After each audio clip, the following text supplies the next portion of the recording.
In a world with entirely too many shows about cars, this is another pointless automotive podcast.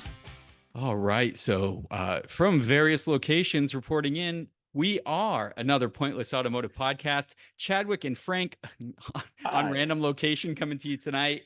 Frank, how's it going, my man? Checking in live from Universal Studios, Orlando, Florida. Wait, no, that was Nickelodeon. Although I'm right outside Universal Studios in Universal City, California, Los Angeles adjacent, Hollywood adjacent. And yeah, I am eschewing my family to record yet another Pointless Automotive podcast. And yeah, I'm currently in a hotel, like in a little courtyard, and there's bugs flying around me. And have a beer from the bar. Oh, and there's bug. Can you see all the bugs like landing on my beer? Delicious, dude. There you go. Protein shake. Let's go. Shake it up. How are you, my friend? Doing good, man. I'm in. Luckily for me, my shop space has an entire house attached to it. So what a gem! Who knew? It is currently 90. I think last time I looked at my electric thermometer out there, it's 97 degrees in my fucking garage. It's almost Nick Lachey out. It's almost 98 degrees. Oh, let me tell you, in my pants it is. Yes. I'm sorry, you said Nick Lachey. 0.6. But yeah, no, Nick Lachey is in your pants. Yes. Yeah, he is. I hear some scurrying about and some slurping. Calm down, Nick. Calm down. No, but seriously, dude, relocated into the central air-conditioned house because it is absolutely too brutal. I can be out there working on cars, can be a mess, but I can't be on the internet presenting to you as a big sweaty mess. That would be kind of fun. I mean, yeah, that's the OnlyFans After Hours bonus edition. That's true. Real talk. I feel like maybe after a couple of beverages, we've talked about this on the pod before, but I've got this delusion where, because there's all these various podcasts and things of the world where they're like, sign up for our Patreon and you pay $13 a month and then you get like an extra bonus episode and we'll mail you a custom sweatband or something, or like a pint of our bathwater or something like that. Where I think bathwater totally on the table, but I think if we ever decide we want to do something like that, right, we want to step up our podcasting game. We do like the bonus episode once a month, but it's like another Pointless Automotive podcast after dark, and like we just like really let our hair down and we get like hammered drunk or we fall into a K-hole live on air or something. Like we talk about our exploits in our youth. I don't know, but we really kind of go off the handle, and we actually host it on OnlyFans. Like the funny thing is, like, we can barely carve out time to do the podcast as it is. Yes, leaving our families far behind. Let's put some more on this. Let's just get this going, man. Hey, I mean, if we're gonna do ketamine, we should definitely. We could do we could do blackmail OnlyFans, MAIL, to clarify that statement. Yes. Blackmail OnlyFans, where we continually broadcast to our audience our naked ass OnlyFans, and they have to pay to get out of the to escape. Yes. Whoa. Okay. You like that? Otherwise, or like you have to pay. Yeah, once you're logged in, we like ransomware like your computer, and we have to be like, we're gonna mail your boss pictures of our junk if you don't comply. It's $5 a month, or you're just getting bombarded by spread butt cheeks, and it's definitely. Speaking of hot spread butt cheeks, let's get into our topic. Speaking of like just randomly catching glimpses of things and spotting things in the wild. I know you're into this, and I know a lot of people out there are. Car spotting, the art of catching something truly unique in its natural environment, right? Whether it be abandoned on the side of a horrible, dilapidated road, or just in a field running way, or driving by, which is what gets me excited to see some of these cool cars actually being used. Let's do car spotting some sweet rides, my friend. Let's go over what we've seen lately, and we could reminisce and talk about said cars. We can, and I had a realization the other day where I feel like it's probably come up in the past. In fact, I know it has. But we are in California, and so we have opportunities to spot things here that in vast swaths of the country, they've all returned to the earth and they don't exist anymore. True. Like I spotted it the other day, and I have seen it for 15, 20 years, just street parked. And it's a, I don't know, 1967, 68 BMW 2800 CS. And it's in like El Cerrito, North Berkeley. And I would see it all the time, just like it's a couple of blocks off of San Pablo Ave, which is like the main road that goes really through most of the East Bay there, Surface Street, a couple of blocks off of that. And it's got like the paint's blasted, the tires are rotted out, but it's a street parked E9. That's just there all the time. And I promise you there's like a note on it every other day. Like, will you sell this? And the guy just wads them up and throws them in the garbage. And it was like, it used to be silver, but like it's faded into just like gray with some rust around the windshield and stuff. But those cars are super rust prone. Yeah. Oh yeah. And I've 0% chance that car would have survived anywhere outside of California, most of Nevada, and Arizona, like, for sure. Arizona, New Mexico. Beyond that, there's no way that car would still be there. It would just be a pile of dust. Yeah. But it's always had current tags on it. Huh. And it's probably started and driven just enough. It's like my old 41 farm truck, right? That like I'll drive it once every 3 months, and I'll drive it 2 miles, and then I'll park it, and then it sits there some more.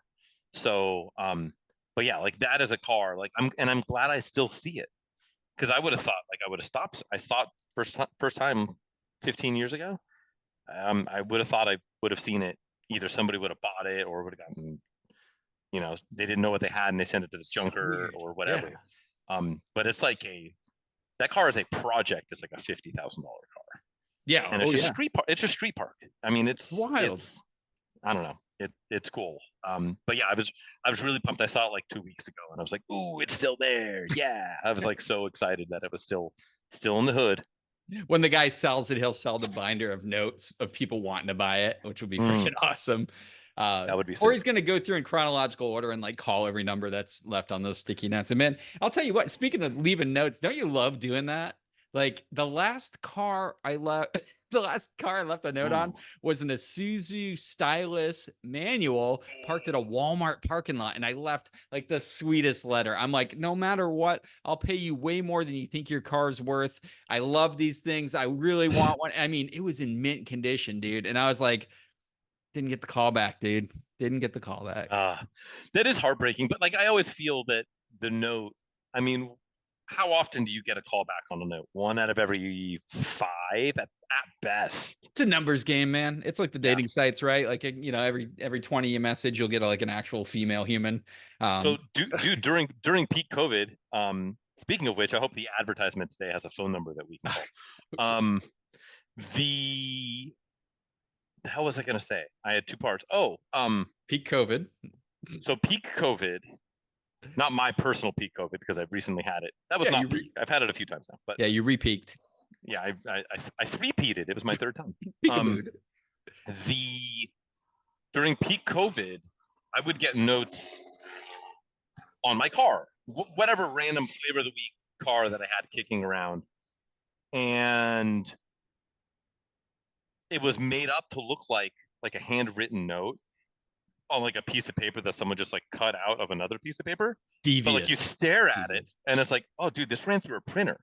Like somebody was going around, some entrepreneurial spirited independent used car dealer was going around, because it was very indescript. It was just like, I really like your car. Please call me if you'd like to sell it. And it looked like it was handwritten in like a Sharpie, and it was cut out. And you can tell they just like printed like 6 of those on 8.5/11 and printed them out and just hit the paper cutter. Horrible. And we're going around just neighborhoods, just leaving them on cars. Because I saw one like a week later on a 90 Ford Bronco, like a couple of blocks from my house. I was like, that's the same goddamn note.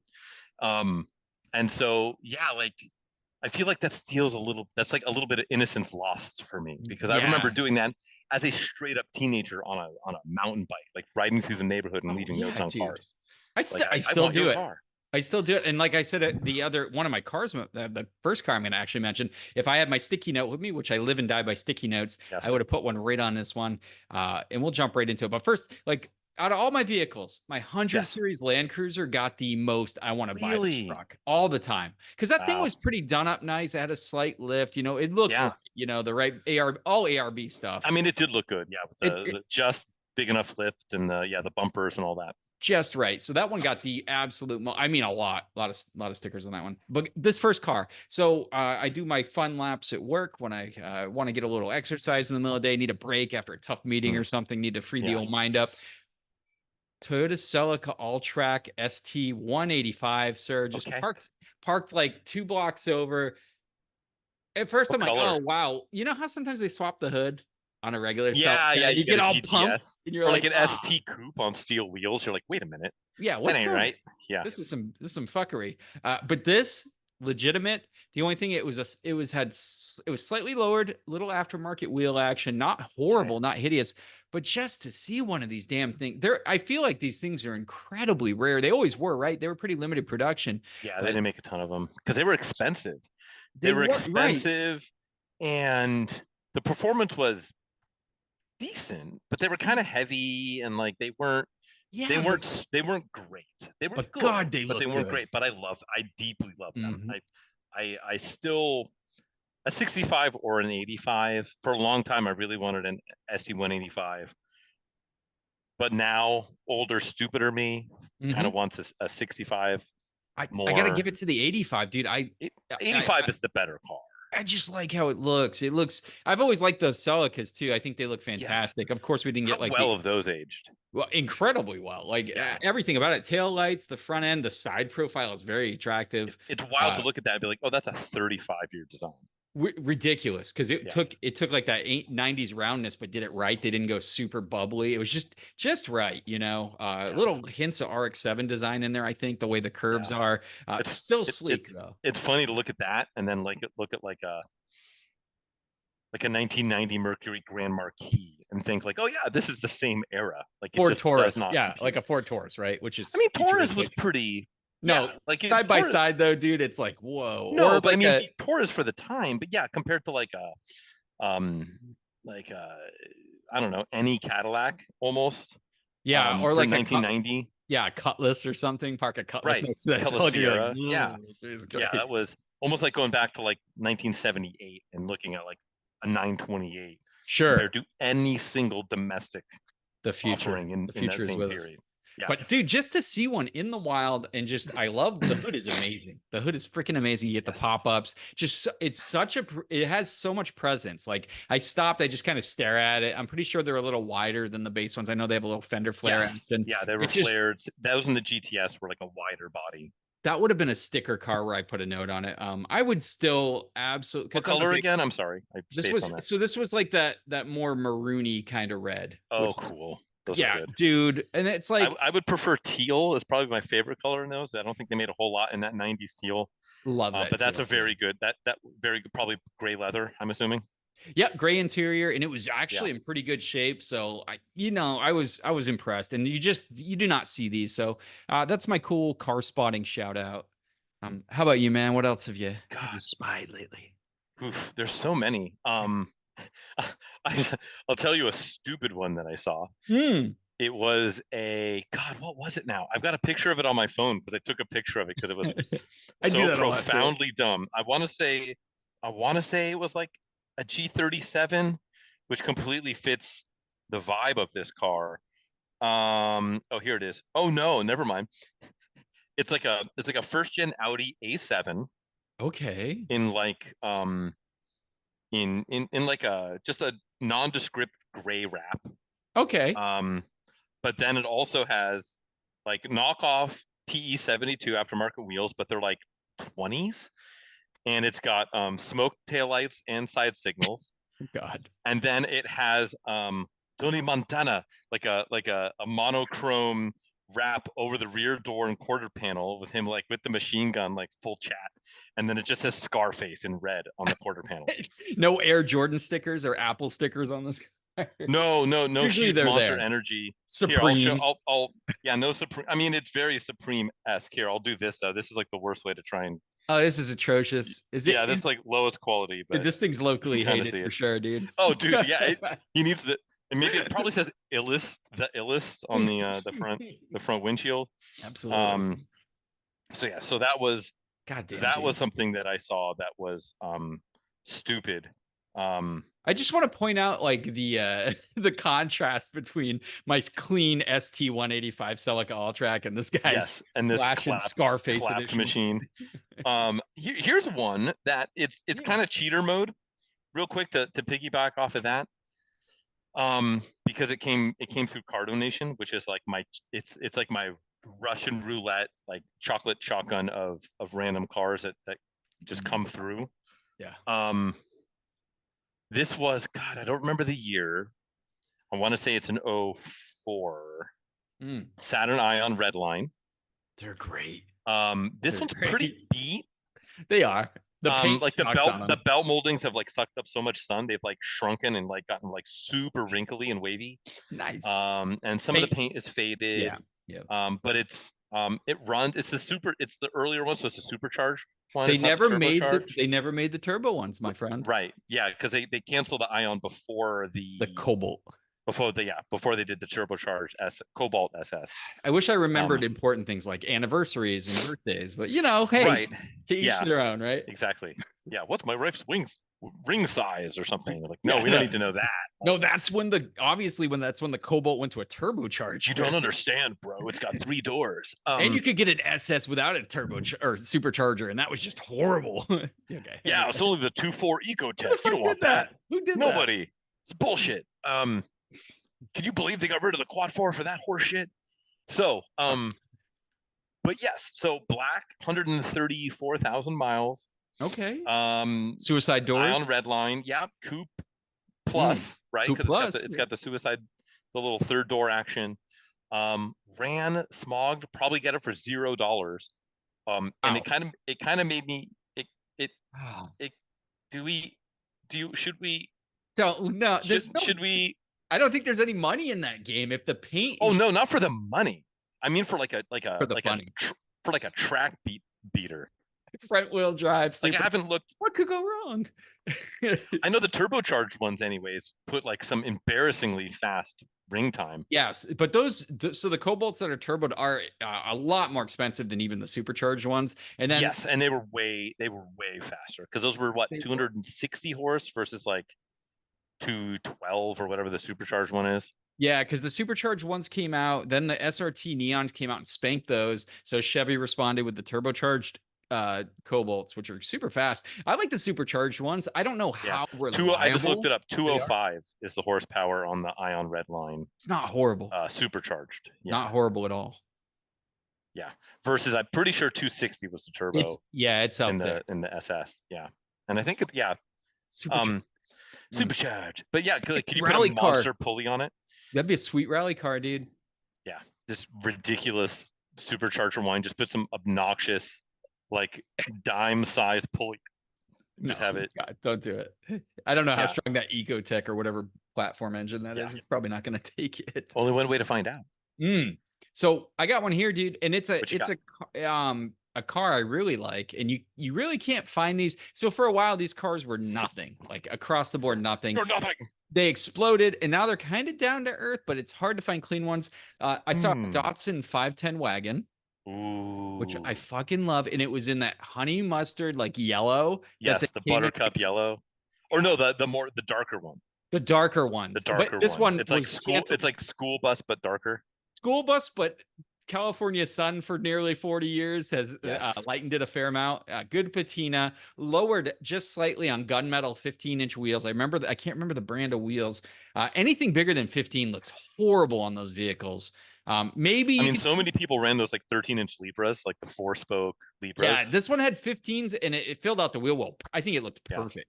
15s are good on those. It had really sticky rubber. It had the Falcon Azennis, which I always run. So that's your deal. God, this person knows his shit. Vintage stickers on the rear glass. It just looked like it already looked like a rally car. I don't know what was under the hood because I believe this was pre-smog, so you can actually get something pretty spicy. Yes. If I was going to build one of these, SR20 DET all day, every day. God, it was good. Dude, how nice, how well of these things, they just look, they're so small. Like you get up to a 510, or even the wagon, like it looks in pictures, they look pretty large. It's one of those cars in They're real not life. big at all. You No. get up to them, they're just so narrow compared to what you think in your mind. What a cool car, dude. I'd kill to have something like that. And I wouldn't paint it. I wouldn't do anything. I'd just make sure it's up on maintenance and I would beat the shit off of that thing or put an SR20 DT in it and really beat the shit out of it. Do you need the T? Yeah. Yeah. Really? Yeah. I don't know. I think you just silly. No, I think the silly factor, and I vent to atmosphere. And that just makes it such an occasion to drive a car like that. I just think it works. No, those are cool. And I like the thought of like keep the paint and body patinaed, but I would really do up all the bright work. So make sure like all the trim is really tight. Yeah. The chrome bumpers are good. The mirrors look good. Make sure all that stuff is like really bright, like really clean wheels and tires. The lights front and rear are perfect, but then just keep just the body like patinaed.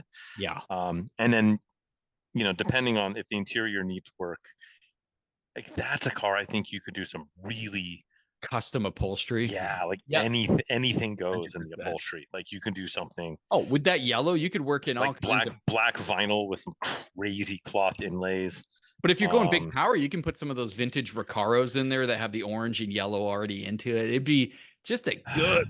You could go full in. I think you need to have torn. I would be so torn on the power plant on that car because like part of me loves like the go high power, and the other part of me loves the thought of like just do like an L20 with just some like twin side draft Makunis and just go all induction noise, and it's not even that fast, but it's just like makes just like that carbureted 4-cylinder induction noise. That's and good. You're just constantly on the pedal, like constantly on throttle, just beating the brakes off it.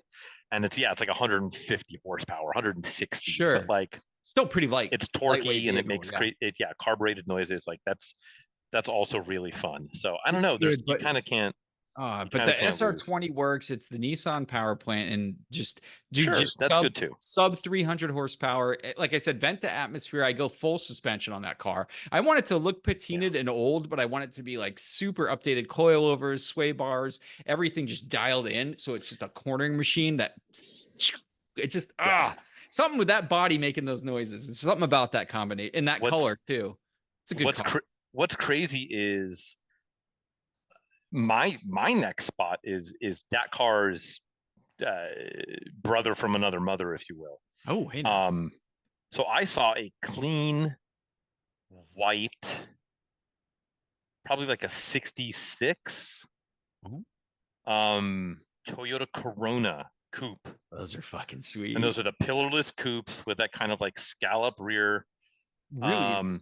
Such a cool car. This one was automatic. They were all like, there might even been a 2-speed auto.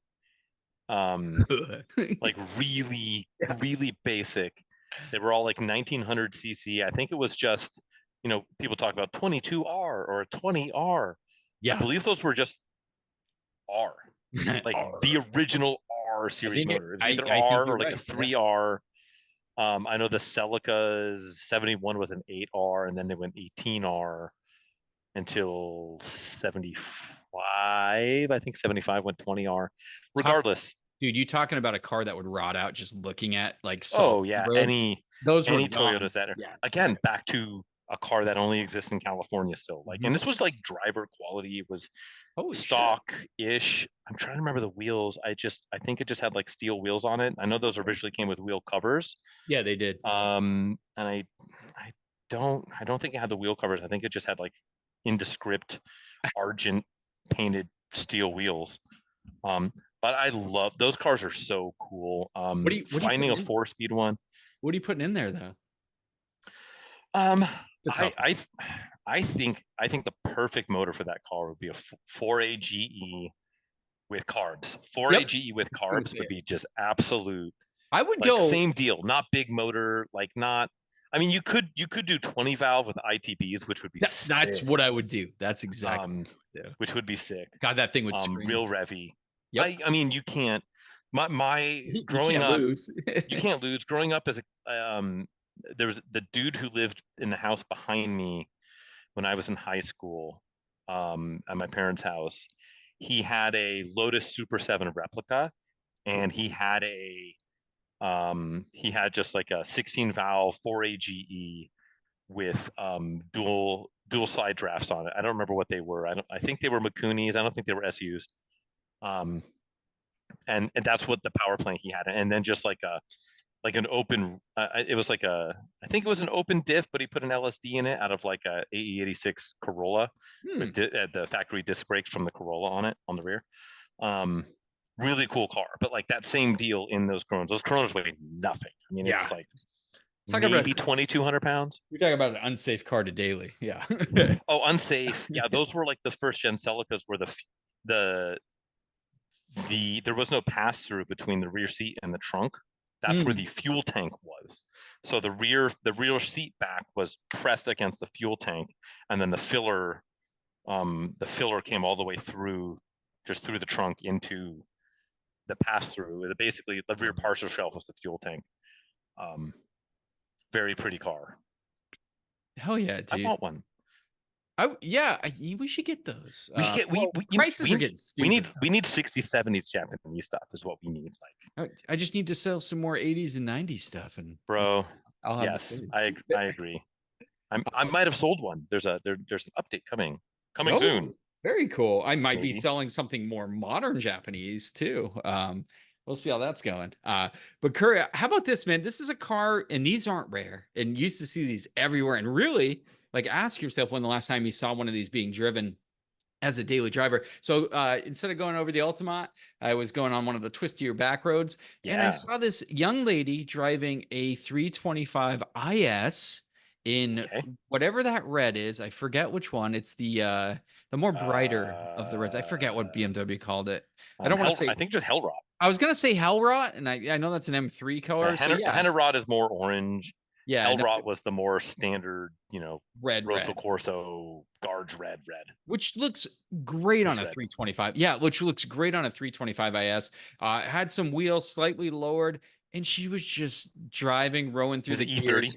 Yeah, E30 325 IS, and honestly, you just don't see those anymore, let alone doing a commute. And it was so refreshing to see one like being used in absolutely brilliant cars. I feel like the bubble has burst on those a little bit, because during peak COVID, when we sold our project car one, which was more your project than my project, but hey, yeah, when we sold that one, 40 something hours, my project, I'd only give you pink eye and hantavirus and whatever. That was during the peak. Even though we didn't get peak money because we got cucked by Bring a Trailer. Those have come down a lot. Like it used to be you couldn't get like a 325 IS or even just any 325 coupe sub 20 with a manual. Yeah. For sub 20, you can find a decent one, not a perfect one. Maybe it's got some words AC doesn't work and it's got some road rash here and there, but like a good one with a manual that drives for like low teens, maybe 10. But they're out there. The market is so tight because there's none. There's no. That's the thing. There aren't any. Yeah, they're hard to find. And you remember too, before the COVID spike. They're free. Fucking, you could take them. It's like buy one get one free. Here, I have here's a 325 IX you can take with you. God, those look cool too with the little fender flares. But anyway, you could buy them really cheap. Then they got super expensive. But when they were cheap, man, kids, because they made awesome track cars, they made awesome but you find so many missile. Dude, just stanced out, shitted, like different panels everywhere because kids are wrapping them around guardrails. It sucks. It fucking sucks. But finding a clean one is challenging still, like super hard to do, dude. And I mean, and even the one you find for like between 10 and 15 is gonna need a little bit of love. Not much though, but like, that one that you saw, that was still probably at least a $15,000 car on its worst day. Especially an IS. And that used to be, but that used to be a $2,800 car. Yeah, dude. Kind of all day. Yeah, low mileage would have been like $6,500, Yes. Oh yeah.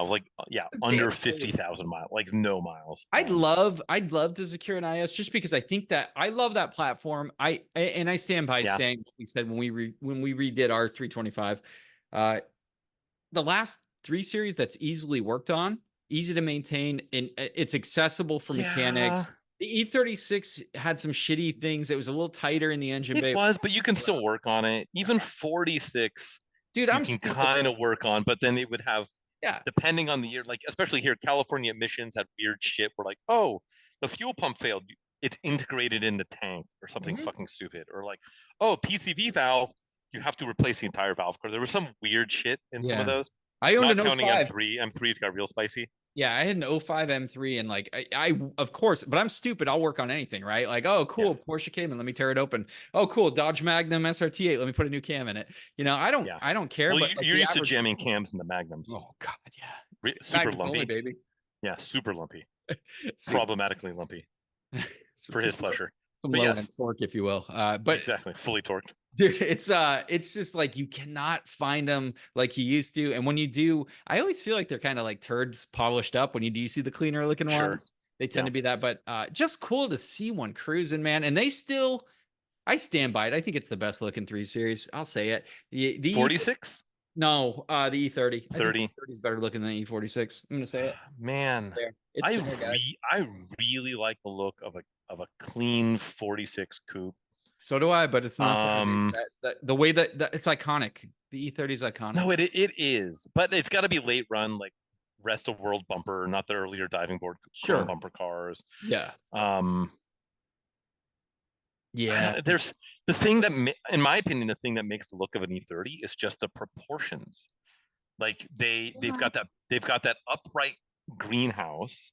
They do. And the rest of the car, the whole car overall is just the right size. It's like it's a truly compact size. Yeah, good overhang proportions. The front end though, like the kidney grills, the quad headlights in the front, the front air dam. It's just everything so it's so good, dude. It's so DTM.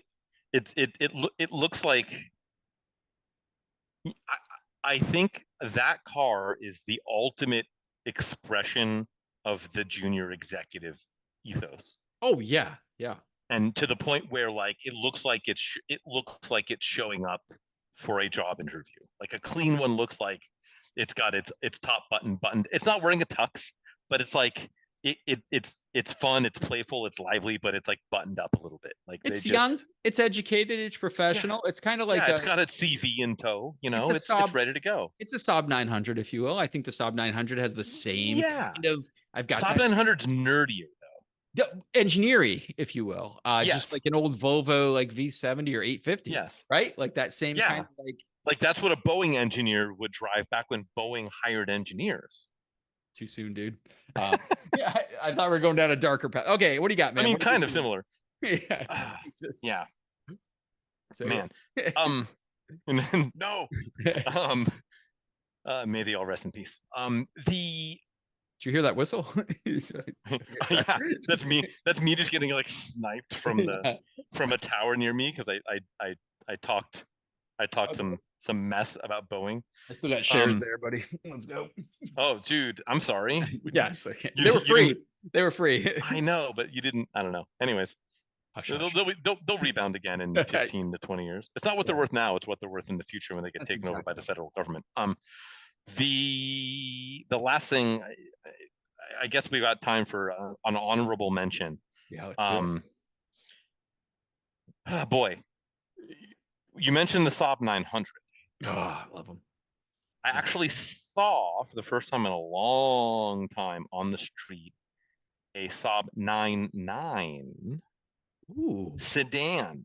It was like a low spec sedan. Where'd you see this? Where was I? That's a rare bird, my friend. Yeah, it was. I was in the city. I was in San Francisco. Okay. I was driving through San Francisco. I was on like 280 going to Pacifica, to the world's most famous Taco Bell. The Cantina Taco Bell, if you will. Oh, yes. What is it? Montara Beach is like one of the best beaches out there too, by the way. I don't know. I actually don't know the name of the beach. I just call it like Pacifica, but it's like the beach in Pacifica with There's a lot of them. the Taco Bell on it. Yeah. It's probably the dopest Taco Bell, right? And not that I'm here to like, I've spotted a Taco Bell for my car spotting thing, but yeah, we talked it up. We talked it up to the 7-year-old, and he was just like, I want to go to that Taco Bell. And so we, as a family of 3, made a trek out on a Sunday to the Pacifica Taco Bell on the beach. And yeah, just on the freeway in the slow lane where we're driving through. It's on 280 before you get off on whatever it's called to go to Pacifica. A Saab 9.9, heavily patinaed but running, and you can tell it was cared for. A younger dude was driving it. He's probably in his 30s. Okay. And it was really dope. Things are cool. Yeah, really cool. Like very different. One day I would love to own a 9.9 turbo. With those pyramid, I forget the name of the wheels, like they're not an Aztec wheel, but whatever they're called. Incas? Something like, I don't remember. Yeah, the 3-spoke. I know. Yeah, it's like a pyramid, like a 3-dimensional period. Ooh, that's not what I meant to say. Yeah, 3-dimensional. It's like I'm there. Whoa, I'm in it. This is crazy. No, pyramid. He tried to say. Yeah. Hey, you know what? If you're down for that game, go get it. I'm not here to shame you, but you got the concentration on the menstruation. That's what he's got. Exactly. To have a bowl of borscht before you dive in. But like just the overall those early turbo Saabs, the 9.9 turbos, are so cool. Even if they're like flawed in a lot of ways, they're just so cool. I think the coolness went on beyond that too. I think they carried that on. I'm still a fan of the old 900 9.3s. You know how I am. Oh yeah, you're the later. I still like the SPGs, like the earlier ones, like the 900s. The SPGs were cool. I like the Vigans. The 9.3 Vigans are fucking sweet. Sorry, they're cool, man. I don't care how much GM stirred their dick in that pot. It's still. They're still pretty cool. I don't think GM really took over till when it became the Opel platform or whatever. Am I right? Opel? I think it was an Opel. Probably. Yeah. I mean, there was so much like late stage grasping at straws. Still love them though. I love Saab. You know me. I'm a weirdo. I fucking love Saabs are cool. I know we've done our automotive grudge matches. We did a Saab versus Volvo, right? Or did I make that up in my head? We did. Did we do a saving Saab? Because we need to get on that. We did a saving. We did did we? I think we did a resurrecting Saab. I don't think. I don't know. They're all blending together. Yeah, it's a fever dream. Shitty topic. It's all a fever dream, but yeah, they're all. But yeah. Saab, a Saab 9. It was like a 75 or 76 Saab 9.9 sedan in like a faded blue. And just some 34-year-old dude driving it in San Francisco. Yeah, South City. It was cool. Is it just me? This is gonna make me. Well, I am stupid. I don't need to sound any more stupid. The older from that generation, the coupe convertibles have a little bit of Porsche in the ass end, don't they? There's a little bit of Porsche in them. Yeah, I don't think the convertible showed up till the 900, but those are very similar designs. They all were too. Because the 900 was basically an evolution of the 9.9. They basically stretched ahead of the firewall and then recrafted some of the same bodywork. But and there was a 9,000 for a short-lived period, and then the 9,000 came again. The 9,000 is super interesting.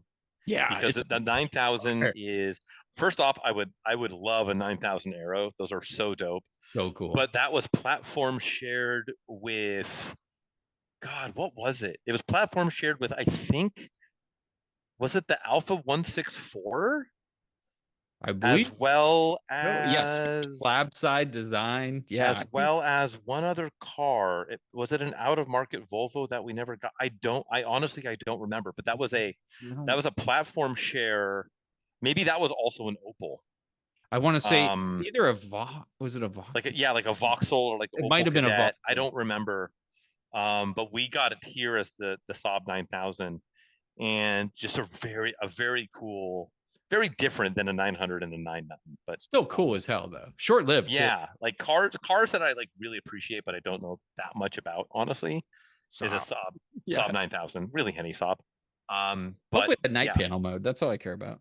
That's what I need in my life. Yeah, but a reasonable. I just want like a reasonably clean running Saab 9000 Aero with like 212,000 miles, but like really well kept. Oh yeah. That's what I want in my life. Dude, it sounds like we have seen some pretty cool cars. And now Yes. I think in your mind's eye theater, you're going to see another car. Hopefully you can see the car. I'm hoping. It's time for our fun little game. I'm going to pull up the ad, Frank, if you want to introduce, it better not be an introduction, our listeners to our little game. Yes, you pull it up. I will give a quick quiz in my pants rundown of what we're going to do here, which is our print ad quiz game. So Chadwick here is going to find a print advertisement from a magazine or any other print publication from the 80s, the 90s, up until about the mid 2000s. He's going to read the print copy from it. He will also redact out over any overly identifying information. I get 10 minutes. I get 3 guesses. I can ask for hints in between guesses. Should I get them wrong? Please, feel free to play along at home. I'm ready. Are you ready, Chadwick? I'm totally ready. This is a fun one. There are some sexual euphemisms in here, so like a blends right in flavor country. So we've got our vehicle. It's taking up the bottom 3/4 single page spread, passenger 3/4 angle, a gentleman on a motorcycle, a female bent over the front of the vehicle. Not as sexual as you'd think, but it's interesting composition nonetheless. Here's the ad, my friend. If you're looking for the only mid-sized ride with looks hot enough to melt pavement, you're ready for this? A full load of standards like 15-inch rubber. Stop! Load of my 15-inch rubber. Aluminum wheels, a sport bar, sport stripes, more sport, a 3.9 liter V6 with new electronic fuel injection for all you yuppies out there, and backed up by our 770 protection plan. Then there's only one new pickup to pick up on. It's got to be a blank. Frank, that's all I got for you. I'm going to put 10 minutes on the clock. Think about the sport bar. Why am I caught up on a 3.9? If it was 2.9, interesting. Like I feel like it should be just based on the 3.9. This should be a layup, but for some reason, maybe it's the travel, and maybe it's the adult beverage. Maybe it's maybe it's this adult beverage. Golly. I feel like 3.9 should be extreme layup, but my brain just isn't putting it together. So 3.9. There's so much sport mentioned. I mean, it should be jumping out at you. And the whole sport bar thing makes me think it is like convertible SUV thing with like a sport bar, so you don't die or whatever. Yeah, you'll still die. You're still die. Die in style. Okay, 3.9 eliminates Honda, Toyota. I believe it eliminates Mazda. It eliminates Nissan. I think it eliminates Japan.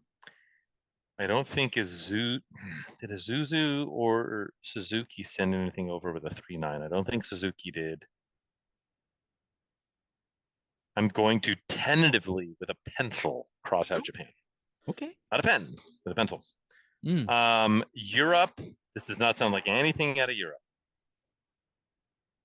3.9.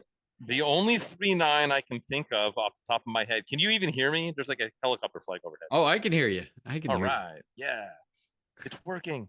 The only thing with a 3.9 that I can come up with is Mama Mopar, which had the 3.9 Magnum V6, which was a 318 with 2 cylinders, crudely hacked off of it, as we like to I don't know. I like that's a thing, right? Like it is a thing. Like the Aston Martin V12 was two V6s welded together. Like they've done. There was no other anything else involved in that. No. As was the 3.9, or the 4.3 off the 350. Yeah. Yes, sir. So okay. So sport bar. So things that came that were a truck with the 3.9. I don't think this doesn't sound like a Ram ad. This could be a Dakota. The 3.9 was in the first and second gen Dakotas. It didn't mention Shelby and it didn't mention convertible. So I don't think this is the Dakota convertible. Don't play with my heartstrings, Frank. Those are cool. I love those things. I'm gonna say I'm gonna take my first shot here. Shot in the dark, not in the mouth. I think this is a 1990 Dodge Dakota Sport. Oh, you picked up on sport, I see. Well, all that, yeah, right. They only said sport like 15 times. Final answer, Bob. Yeah. Then there's only one new pickup to pick up on. It's gotta be a Dodge Dakota Sport. Yeah. Division of Chrysler Motors for a minute, and then I had to go through the motions. And I know, I was shocked because we just talked about the convertible not too long ago. This is 1989, so very close on the year, my friend. Okay. Yep. I'll do the old flip my laptop for presentation style, but this ad is fucking groovy and rad. Look at that, baby. I picked it up. I pictured it as red with the same script. It's got that like gradient gray script on the bottom. How rad the is KC lights? Those are good, man. Bro. Those early Dakotas, they're very trucks. flawed, but like specced out right and clean. Yeah. The problem is the paint fell off of all of them. The interiors were dog shit, like Iacocca era. Oh, you could put your finger through the dash. I remember that. If you like push down on the dash. The dashers turn to dust. So many of them came with the 2.5 4-banger, which was kind of trash. That was the same one they put in the Jeeps. Dude, you put some KC lights on that sport bar. Look how good that truck looks, though. Good. It's like you know what that is? Dodge looked at the Toyota truck, the 1985 Toyota truck in Back to the Future, and said, "We need to make that, but undercut them by 15%." Sure, and that's exactly what they and tout V6 power. Some of the Nissan hard bodies did the exact same thing where they emulated that look, which let's be honest, is freaking still cool. No, it looks good. It looks sharp. Yeah, that looks good. And black looks really good with the blacked out grill. Yeah. Speaking of car spotting, I saw a reasonably clean one the other day. Like, and by clean, I mean it was moving under its own power, because for one of those, that's clean.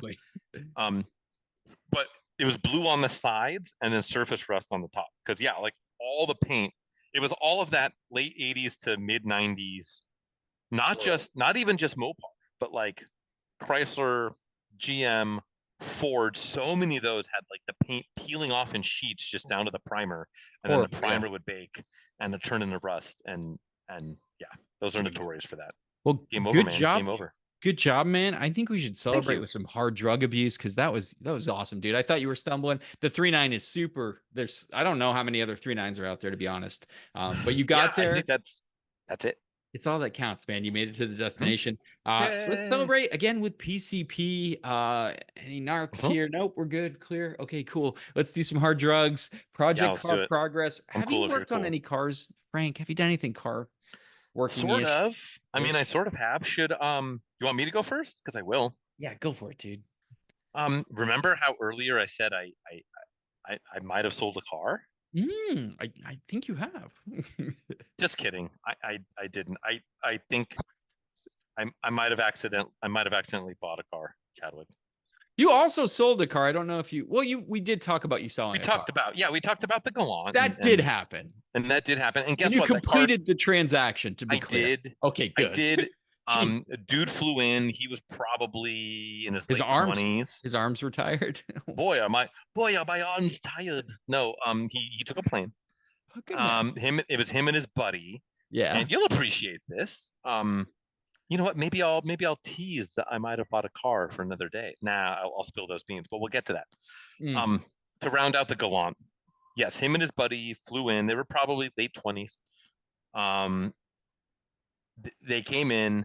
Basically, what happened was the one guy bought the Galant because he wanted something with 4 doors, and as part of the deal, his buddy that flew out there with him to drive it home to, I think they were in Austin, Texas. Okay. Yeah. 25 hour. They were like, yeah, it's going to be about a 25-hour drive. I said, yes, get it. Like, His car will do it. I'm not worried. Fucking get it. Oh, yeah. It'd be so great. they did. They flew in. I still have the spare trunk lid because we couldn't really fit it in the car. And they're like, I don't need a trunk lid. So I just have now a Galant VR4 trunk lid. They flew in. As part of the deal is the co-pilot. So the guy who's buying the Galant is now selling his old car to the co-pilot on a sweetheart of a deal. That car being a Mazda Speed Miata. Oh, those things are dope. In the 3-stage red. Love it. Yeah, that red. I was like, dude, that thing's sick. I was like, oh, that thing's cool. Like, is it that really cool red? He's like, yes. I'm like, yeah. Rock. Hell yeah, dude. Yeah. So that's what it is. So now they've got like, it's like they said they were friends. Maybe they were more. I don't know. I don't care. But I'm gonna say it's his and his anyways because it's two dudes hanging out. People probably think about the same about us on this podcast. As they should. As they should. And that's okay. Hey, whatever happens, happens. Yeah. Galant boys play hard and work that's hard. Right. They play hard. We're always hard. We're always hard. They twerk hard. Play hard. But yeah, either way, bros have now a Galant VR4 and a Mazda Speed Miata. So I'm here for it. Two-car solution. Real quick on the teaser that I might have bought another car. I just want to point out, Frank, that we both said we're not buying cars. I bought a car last week and you bought one this week. We are trying. I know. I sold a car and then immediately bought a car. Horrible, my friend. But it was another thing. So because I'm an idiot. Always the thing. And my car donation car guys get in cars and they try and sell them. And sometimes there's hiccups or whatever. I bought a hiccupy car. Not that hiccupy though. You didn't buy that Pathfinder, did you? No, the Pathfinder's gone. I actually don't know what happened to the Pathfinder. Sadly, I honestly think it just went to Copart, which is sad. This one was about to go to Copart. Yes. And if I didn't register it today before I drove to this hotel that I'm in now, the smog would have expired, and then who knows what would have happened. Oh God, yeah. So I'm gonna say, I'll say the year and the make, and I'm gonna let you guess the rest. I'm glad we didn't record 2 podcasts. I'm glad we're just doing an extra long marathon episode. We're not even that long. No, we're right up at about an hour right now. Excellent. There goes your timer, by the way. Good job. Hey, there we go. Okay, lay it on me. Let's go. I got this. 1983 Ford EXP. Oh, I wish. No. Don't rule me out yet. The exact opposite as far as size is concerned. Something big. Boy, Ford can't be a minivan. You wouldn't be that crazy. No, I don't think they had. I mean, you are. I don't think Ford had a minivan. No, you're right. 84 was the Caravan. Was the first real minivan. Ford 83, something large. Are we talking about a truck? No. You're killing me, man. Is this a Ranchero? No, I don't know. No. It's got wood paneling though. 1983 Ford LTD Country Squire. So it's the full-on family truckster wagon. Yeah. Fuel injected 5-liter. Okay. Brown with the wood paneling. It's got 143,000 miles. Brown leather interior, which is actually in pretty good shape. It's got the rear jump seats that don't fold out facing the rear. They fold out facing each other. Yeah, the side. Yep. The side one. So it's an 8-seater. Okay. Drives fuel injected 5-liter. Runs pretty well. It's got, when it's cold, it'll start and then the idle's a little choppy for like maybe 90 seconds and then it flattens out. Huh. AC blows cold. Idle air control windows go or whatever up and down. Yeah, I mean it's like a throttle body injection, so it's really low rent fuel injection. Sure. It's got a dent on a fender. It's missing the rocker trim on one side. It's missing the trim on one quarter because it's got the trim that goes all around all the faux wood paneling. Right. Guess the price. Running, driving, past smog, current tags, cold air conditioning. One window doesn't go up and down the driver's side rear, but the power liftgate, glass works. Clean title. Power antenna works, clean title. I want to say it's like an $1,800 car, but I feel like you paid $12. Cool. I paid $200. $200. $2,000. No, $2,000. Okay, I was shocked. So that's pretty good. My original guess was like market because price. I think if I get my homie Steve from East Bay Dents to pull the dent on the fender close, doesn't have to be perfect. Score that got the wood trim on it. Yeah, find the trim, which has already proven to be difficult. Yeah. That's kind of all it needs. The tires are fresh. It comes with a photo. There's a photo with it dated 1987 of it sitting in homie's driveway. It's a one owner car. It's got the blue and yellow plates on it. Very cool. Driving cold AC, family truckster. I don't know. I think it's probably worth 5 to 6. Sorted. Yeah, I could. The right person, like you always say, the right person wants to secure that. Yeah. So nice, dude. That happened. Don't tell the family. Yeah. No problem. Not yet. It'll show up, and then we're like, what the fuck? It's gonna take buying cars every week. It's so bad. Anyways, dude. What are you buying this week? So please nothing. Like I said, I got the new. Also enjoying the CT200H. I really miss having that in my life, and I've got to show you this car, dude. It's the cleanest one I've ever seen. It's like. It's near perfect, and it frightens the shit out of me, but it's a great car. We're averaging like over 44 mpgs. Fun fact, right. these had like so this is the facelift one over the one I had before, so it has 17s instead of 16s. I'm like, oh, that's not good for fuel economy. You said it's a 13? No, this is a 15. 2015. Oh, 15. Okay. Yeah, dude, we're balling now. Mine's buddy. a 12. Yeah. So it didn't change. The facelift occurred in 14, I believe. Okay, so they I thought it was 13. Yeah, no, 12 and 11, 12, spindle and 13 grill. All look the same. Yeah. And it's a good spindle grill. They just kind of like painted the bumper section in the middle, and it just made the spindle, forced it, if you will. Great car. But anyway, I don't want to talk about that. The TSX, a car that has been dead nuts reliable as my daily and is still so good. I just shot a review of it yesterday. Okay. Wow. Great car. In the canyons, double wishbone delivers. It's so good to drive. It's so good to drive, but that thing, when pushed, it doesn't care. It's exactly like that G20T was. It's better than you think it's going to be, because at first you're like, okay, this is probably going to be a little softer, a little more commutey. Boy, when you push it, that car can handle. Anyway, I was driving it the other day when it was like 100 and something. Stop and go traffic. I noticed the temp gauge starting to inch up, and I'm like, you dirty whore, you dirty little Acura fucking whore. So anyway, I get it home. It didn't get ever really hot. The AC started to get a little warm, and there was condensation on the hard AC line. So I'm like, it got toasty, but it didn't get too hot, right? I was careful about that, because when the interior got hot, or no, the engine bay. So you know how there's a hard line for the AC. Yes. So when that gets heated, the AC doesn't get cold. I see what you're saying. Right. Yeah. So I knew something was going on. But when I got on the highway, when it was cruising, temp went right down. So I'm like, okay, we're not talking water pump or something crazy here, right? We're not talking a big coolant leak. I get it home, nothing's leaking. So I'm like, okay, I guarantee it's the thermostat sticking a little bit. Usually a sticky thermostat will do that exact thing, because when you're driving and it's, on the highway, it's fine. So I get in there, original thermostat, Frank, from... Which doesn't sound like bad, from 2008, but it has 322,000 miles. Yeah. And it's a plastic. It's one of those deals where you have to replace the whole housing. And so I just pulled the radiator. It's right in the middle of the engine block.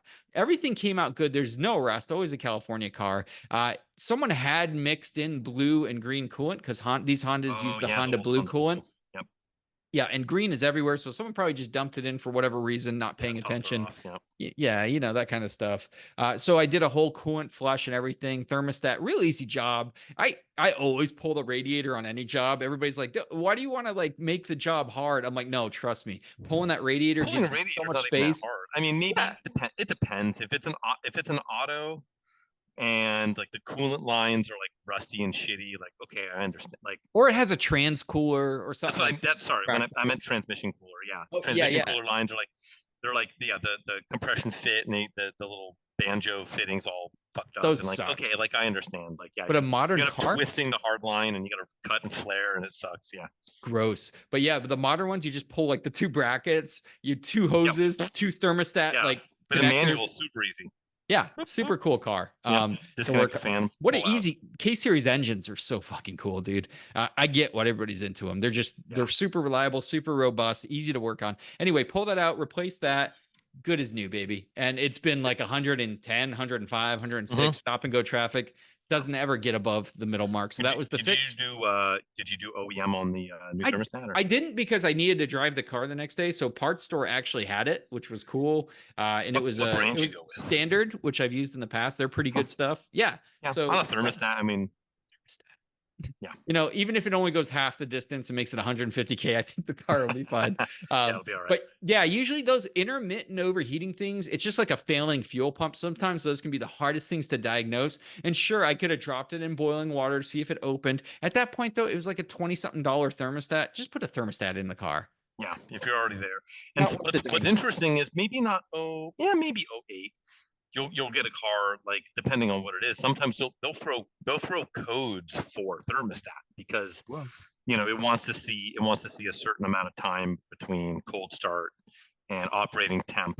And if it doesn't see it and it thinks it's hanging open, or it comes up too quick, then you'll get a fault for thermostat, which is bonkers to think about. Like, I mean, it's super simple math, but like, I don't know, for folks like us working on 80s and 90s shit.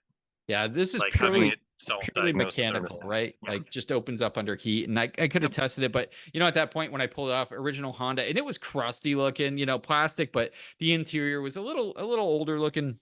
Yeah. But dude, that car, it's like when I pulled the valve cover, I don't know what, and you've seen the car, like it escapes me how this car has 322,000 miles and it looks like 70. I could say 70K all day and people wouldn't question it. So, what's even the crazier play?